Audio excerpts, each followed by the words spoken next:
ọdún Ẹ̀bí wà fún àwa Ìjẹ̀bú káàkiri ilẹ̀ Ìjẹ̀bú kò síbi tí wọ́n ti ń ṣe ọdún Ẹ̀bí ńlẹ̀ Ìjẹ̀bú.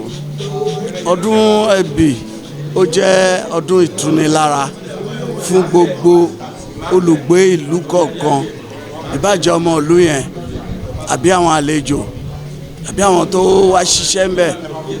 Ìgbàkúgbà tá bá ti ṣe ọdún Ẹ̀bí ó ti di dandan kára tù wọ́n. Elédùmarè á gba àdúrà tí a gbà ní ìgbà yẹn. Ọdún Ẹ̀bí jẹ́ ọdún ìṣẹ̀dálẹ̀, ọdún ìṣẹ̀ṣe, èyí tí àwọn bàbá wa tó gbàgbọ́ wípé táwọn bá ti fi pe Elédùmarè ó máa dá wọn lóhùn, ó dẹ̀ ń rí bẹ́ẹ̀. Mo kí ọba Babátúndé Ògúnlájà ti Odo-Noforija Kingdom bí wọ́n kú ọdún wọn kú yèdùn. Ẹ̀mí wọn tó ṣe ọdún yà ṣe ọ̀pọ̀lọpọ̀ ẹ̀. Ọdọọdún là ń bá wọn wá, lábá bá wọn wá síbí, àwọn náà máa wá sí tiwa náà. Ní ọ̀làǹsìn mo tún lọ sí Òwu gbáwójọ, bẹ́ẹ̀ náà màá tún lọ sí Odò Ẹ̀gírí. Tó bá tún yá ìjọ Monday póká náà àwọn náà máa tún ṣe tiwọn.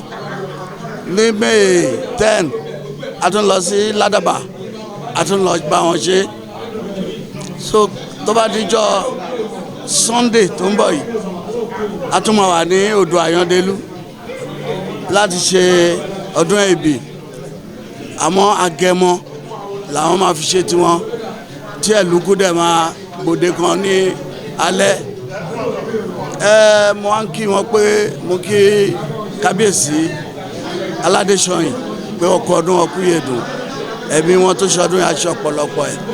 Mo kí gbogbo àwọn aráàlú àtàwọn olùgbé àtàwọn tó ń gbé ní Odo-Noforija ọkọ ọdún ọkú yèdùn, ẹ̀mí wọn ṣọ̀pọ̀ ẹ̀. Àsìkò tí wọ́n ṣe ọdún yìí, eku á ké bí eku, ẹyẹ máa ké bí ẹyẹ.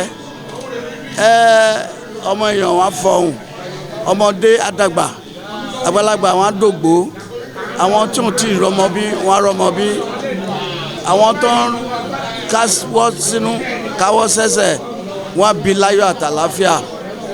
Ẹni tó dẹ̀ ń wo abáyé Ọlọ́run Elédùmarè á bá mi fún ọlọ́mọ. Ọdún yà tu gbogbo alára, gbogbo àwọn ọba tó wà níbí mo kí wọn pátápátá. A kú ọdún, a kú yèdùn, a kú àbáṣe, àlàáfíà ládé bí àwọn náà padà délé wa láyọ̀ àtàláfíà.